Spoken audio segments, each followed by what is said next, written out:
एक बार एक कुत्ते को बहुत भूख लगी थी। कुत्ता भोजन की तलाश में इधर-उधर भटकने लगा। कुछ समय के बाद उसे एक मीट का टुकड़ा मिला। वह मीट का टुकड़ा अपने मुंह में दबाकर वह अपने घर की तरफ चल पड़ा। रास्ते में नदी के जल में उसे अपनी परछाई दिखी। कुत्ते को लगा कि पानी में मीट के टुकड़े के साथ एक और कुत्ता है। लालच में आकर उसने दूसरे कुत्ते का मीट का टुकड़ा छीनने की सोची। कुत्ते ने जैसे ही भौंकने के लिए अपना मुंह खोला, उसका अपना मीट का टुकड़ा पानी में गिर गया। इस तरह लालची कुत्ते ने अपने लालच के कारण अपना मीट का टुकड़ा भी खो दिया। मोरल: लालच बुरी बला है, क्योंकि लालच का परिणाम हमेशा बुरा होता है। ज्यादा लालच के कारण हमारे पास जो पहले से होता है उसे भी हम खो देते हैं। एक बार एक लोमड़ी को भूख लगी तो वह भोजन की तलाश में इधर-उधर भटकने लगी। लोमड़ी भटकते हुए एक अंगूर के बाग में पहुंची। वहां पके हुए अंगूरों को देखकर लोमड़ी खुश हो गई। लोमड़ी सोचने लगी कि मैं अब भरपेट कर अंगूर खाऊंगी। लोमड़ी ने अंगूरों को खाने के लिए छलांग लगाई, लेकिन वह बहुत ऊंचाई पर लगे थे। उसने अंगूरों तक पहुंचने के लिए बार-बार छलांग लगाई, लेकिन लोमड़ी अंगूरों तक नहीं पहुंच पाई। आखिर जब वह थक गए तो अंगूरों को खाने का विचार त्याग दिया। एक सियार लोमड़ी को ऐसा करते हुए देख रहा था। उसने लोमड़ी से पूछा कि क्यों अब अंगूर नहीं खाने। लोमड़ी अपनी कमजोरी छिपाने के लिए कहने लगी कि नहीं, अंगूर खट्टे हैं, इसलिए मैंने अंगूर खाने का विचार त्याग दिया है। मोरल: लोमड़ी और अंगूर कहानी से हमें यह शिक्षा मिलती है कि जब कोई व्यक्ति किसी कार्य को करने से सक्षम नहीं होता तो वह अपनी गलती मानने की बजाय दूसरे के अवगुण बताने लगता है।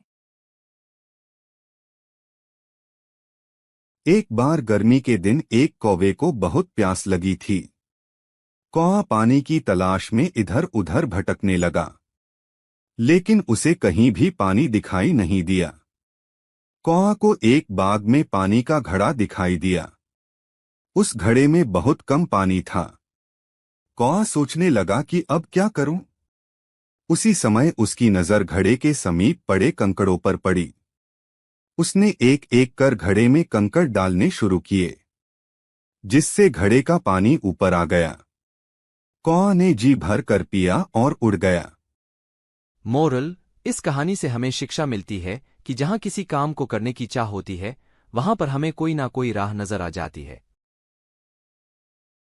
एक बार एक किसान के 4 पुत्र थे। चारों पुत्र आपस में झगड़ा करते रहते थे। किसान को डर था कि कोई उनकी इस कमजोरी का फायदा ना उठा ले। किसान ने अपने पुत्रों को समझाने के लिए एक योजना बनाई। किसान ने चारों पुत्र को एक एक लकड़ी का गट्ठा तोड़ने को दिया, लेकिन कोई भी गट्ठा तोड़ नहीं पाया। किसान ने फिर सबको एक एक लकड़ी तोड़ने को दी तो चारों पुत्रों ने आसानी से तोड़ दी। किसान ने उन चारों को समझाते हुए कहा कि जैसे तुम चारों ने बड़ी आसानी से अकेली लकड़ी को तोड़ दिया, लेकिन तुम में से कोई भी लकड़ी का गट्ठा नहीं तोड़ पाया। इस तरह तुम भी अगर गट्ठे की तरह इकट्ठे होकर रहोगे तो कोई भी तुमको हरा नहीं पाएगा। लेकिन अगर चारों आपस में झगड़ा करोगे तो कोई भी तुमको तोड़ सकता है। अब चारों भाइयों को पिता की बात समझ में आ गई और चारों भाइयों ने पिता को मिलजुल कर रहने का वचन दिया। मोरल: इस कहानी से हमें शिक्षा मिलती है कि एकता में बल होता है। जब हम मिलजुल कर रहते हैं तो कोई हरा नहीं सकता। एक बार एक चींटी को बहुत प्यास लगी थी। वह पानी पीने के लिए नदी के तट पर पहुंची। चींटी नदी के तट से फिसलकर नदी में जा गिरी।